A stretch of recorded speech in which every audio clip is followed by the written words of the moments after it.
Bakker, the naturopath. Thanks for coming back. Let's talk about 10 ways you can really improve your health, and particularly your gut health, your gut's immune health, which will improve your overall health. So 10 ways you can do that. Now, I've made many videos similar to this, but what I've gone now and done is I put my 10 favorite points down, particularly on things that can really get that gut improved. If you do all 10 of these, you're going to be in a far better position, as particularly going into winter, than if you don't do any of these at all, or just a few of them, okay? So these are in no particular order, because that order all depends on you. For example, point number 3 might be your most important point, whereas for somebody else, the first one may be number 1 that I'm going to read out. So what I want you to do is listen carefully to each of these 10 points, and then think of the most important ones for you to put into practice right now in your life. All right? So you could even make some notes and write some of these points down, okay? And then, of course, the point that you can relate to the most, that really resonates with you, that you need to do, that you know you need to do, is the one that you want to focus on. And out of all these 10 points, in fact, one will be the most important, and another will be the least important, and there'll be a lot in between. So let's just start with one called rest and sleep. So you'll never get a good immune function if you don't get plenty of rest and sleep. Studies have shown incredible benefits for people who sleep. In fact, people who sleep 6 hours or more per night have got a much higher chance of avoiding catching colds and flus than people who don't sleep that a lot of time. So, it's important to get rest and sleep for multiple reasons, particularly for your body to recover and repair, for the adrenal health, the thyroid health to start really helping to get the body working again properly. And they will do so when it's sleeping and resting.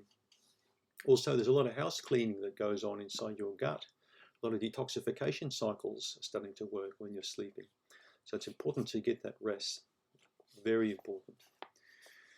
If you're working shift work, you'll never have great immune health.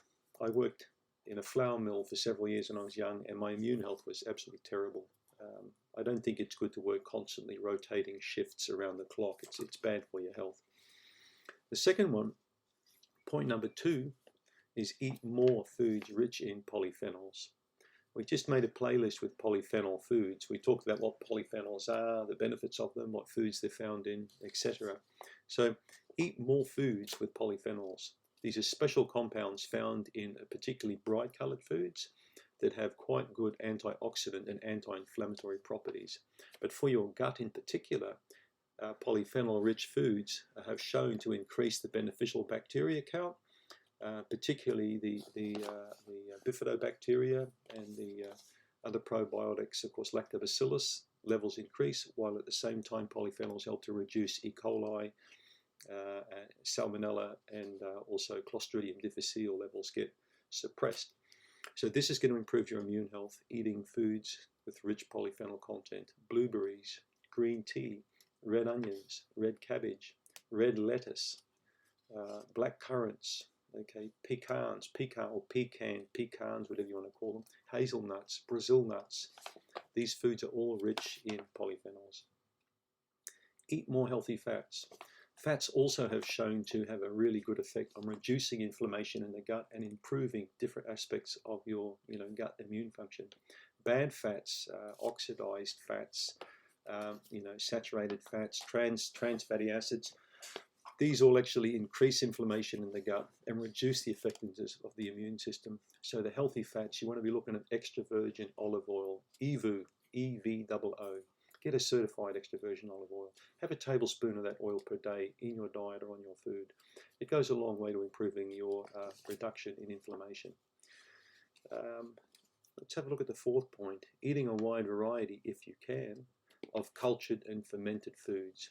I've spoken many times on this channel about the benefits of eating sauerkraut and about fresh homemade yogurt. And I've had an incredible amount of really good response regarding that as well, particularly from people that make their own yogurt. And many people do make their own yogurt, and many people make their own sauerkraut. I don't need to talk about the benefits of these foods because we know that they have a fantastic effect on boosting immune function up in the gut. So a really good thing to add to your diet regularly is sauerkraut. Let's have a look. What's that? 1, 2, 3, 4. Point number 5. Exercise, moderate exercise. Every single day you need to do some body movement. Sitting there on a chair with an iPad all day is not really going to do your immune system much good. The immune system will really improve with regular, robust exercise. Moderate's fine. Mild exercise to start with, but eventually step the pace up. Again, I've looked at so many studies over the years that show that low impact exercise has a really good effect on improving many aspects of your immune system's functioning. So particularly going into winter, into the fall months, it's good to keep on, keep being active and active and active. The next point number 7, is to stay hydrated. Now this is a big thing. Many people know to drink water in summertime, but a lot of people forget to drink water in wintertime. Okay, it's like a lot of people forget to water their garden in wintertime. They think it's going to rain. It's going to rain today, don't worry about it.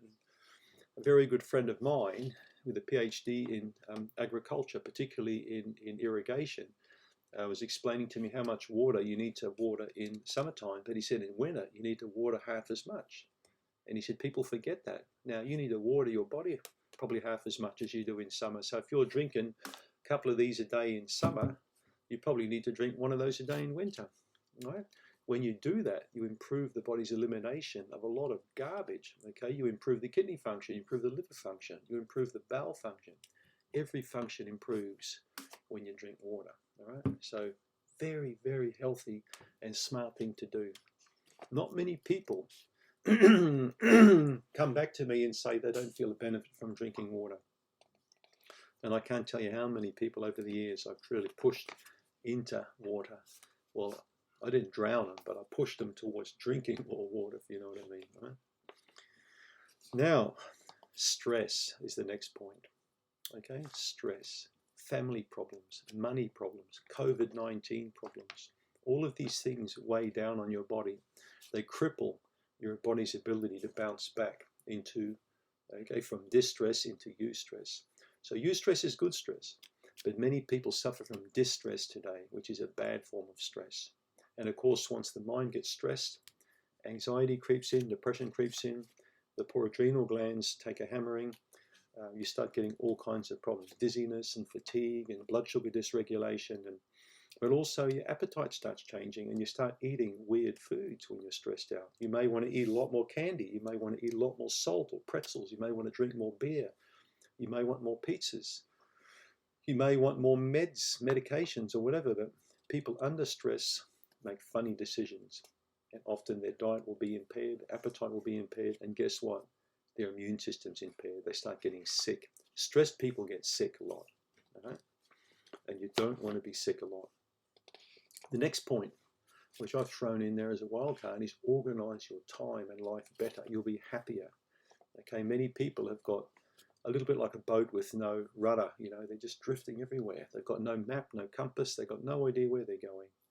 And then they get disappointed when they get older. They think their life's passed them by. But by organizing your time effectively, getting jobs done, you'll be a lot happier. Happier people tend to be healthier people. They tend to have less gut problems, less immune dysfunction. Okay? The opposite of that is stressed people. And you don't want to be stressed. You want to organize your time. The last point is dietary supplements. So very good idea to take vitamin C over winter time, okay? Vitamin D, vitamin E. Now, there's a lot of stuff undercover at the moment that I can't talk about, but I did mention many times on this channel, I've been looking at creating a product called CanXida Boost. But that problem has been waylaid due to COVID. But I've got some exciting news coming up soon for winter time, particularly for the Northern Hemisphere, because I've been working on something for some time now, and it's all soon to be revealed. Right? Supplements are worth it. Take a couple of grams of vitamin C per day, 1,000 to 2,000 milligrams, up to 3,000 per day is excellent if you want to really boost up your immune system's health. And the vitamin D is important to have a bit of vitamin D and vitamin E as well. So you're looking at an antioxidant kind of an approach, just a small adjunct to your diet to boost that up. So if you look at those 10 points I've just discussed here, if you implement those, all right, you'll find that your immune system will certainly improve. Thanks for tuning in.